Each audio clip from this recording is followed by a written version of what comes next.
Did come prepared. I watched Wedding Crashers last night. The sound was off, but I got the gist. So for those of you who don't know, I was actually there the second they met. And so I'm thinking about, preparing my speech and what I'm going to say. And there's this old Persian fairy tale about these three princes from a place called Serendipity.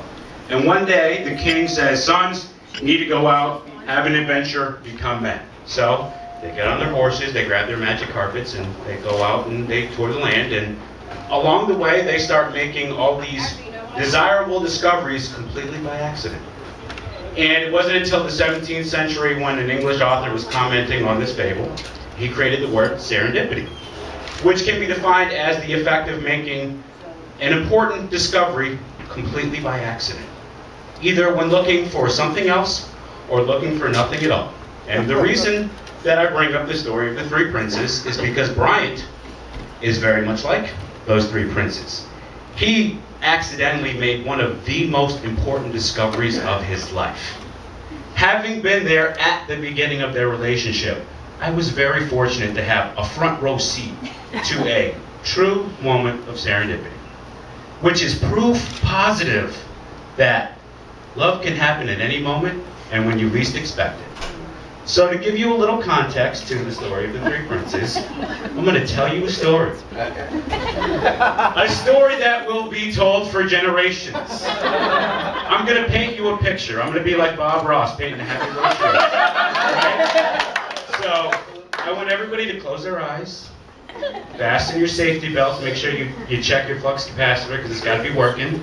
Because we're going to get up to 88 miles an hour, and we're going to go back to the spring of 2006. Bryant and myself, we're bored. So what do, high life men like us do when we're bored? To the bar! We go to the bar. We get dressed up, we put on our Sunday's best, and we go down to the bar. And so, we're drinking some libations and enjoying the ambiance, as it were.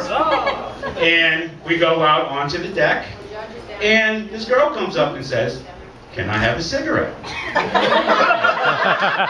At that moment, ladies and gentlemen of the jury, let the record reflect, I was knee-deep in a serendipitous moment without knowing it. So we're talking with this lovely young lady right here, and eventually, Brian and myself, being as cool as we are, we convince her to ditch her friends and come back to Brian's apartment, and we continue talking. Condo. Big difference. Tax implication, don't worry about it. So, the next day, Bryant calls me up and says, "Hey, I'm hanging out in Portsmouth. What are you doing?" And I'm like, "That's a little ambitious. I don't know if I can go down there. I think I'm just going to hang out here and go over and find something to do." And he's like, "Why don't you call Laura?" And so I was like, "Who?" "The girl we met last night." No, I thought her name was Sarah."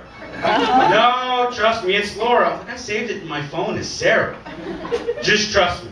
So I call her up. Turns out Bryant was right. Her name was Laura. I said, "Laura, what are you doing? Do you want to go hang out?" So we go to the bar. We have a good time. We have some drinks. I think we were drinking Patron.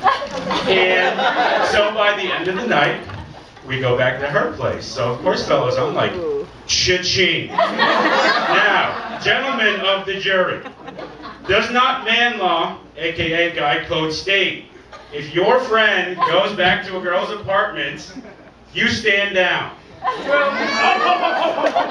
Luckily for everybody in the crowd, Bryant has no respect for the Treaty of Manly. Because he calls me at about 1:30 in the morning and he says, "What are you doing? I'm back from Portsmouth. Can I hang out?" I would have fully been within my right to quote the verses of the man law and say, "You gotta stand down and go back to dock." But I cracked. And I said, "All right, just come over." So it's like the night before. We're all hanging out, we're drinking. Eventually Laura gets up to get us some drinks. And so, naturally, I turn to Bryant and I'm like, "Dude, go home." And he's like, "No, you go home." We're like, "All right, we're mature. Let's figure this out." So we're drawing straws, we're flipping coins, we're doing rocks, paper, scissors. Eventually, like, we're adults. Let's just wait it out and see how it goes. So bye-bye.